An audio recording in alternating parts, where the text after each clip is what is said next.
Hey guys, Matt, IronTrap Garage, and we are working on the free tee today. So we're just going to give you a quick little update, a couple of things we're doing because I'm trying to juggle all the different stuff with painting and assembling. So we're going to work on cleaning up the stanchions that we built for that a little while ago, get them cleaned up and buffed. And what we're planning on doing is just cleaning them up for now and running them as is, and then later on we'll find another solution. We're also going to clean up and blast the pedals and the front axle and get that all painted, and hopefully we'll have a couple of things nice and clean by the end here, and we are moving forward.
All right, so we got the front axle, the pedals all painted up. We used the 2K ceramic satin chassis black like we used on the frame so that everything matches.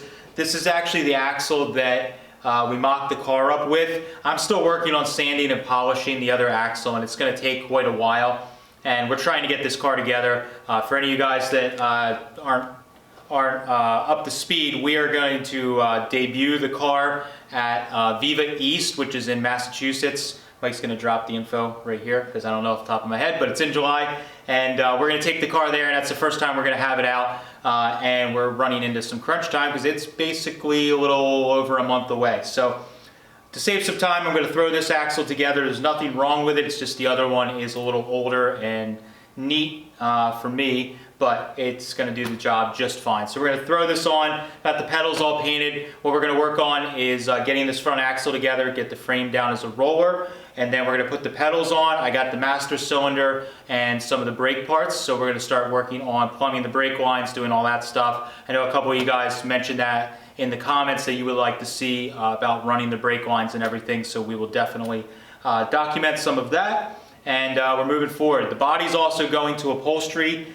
here really soon. So the tub's going to disappear, be gone for about a month while it's getting upholstery done, and we'll try and give you guys some updates on that as well. So that's all we have for this quick update. Appreciate you guys following along as always. We do videos on Tuesdays, Fridays, and Sundays. If you haven't, definitely subscribe. And thanks guys, catch you later.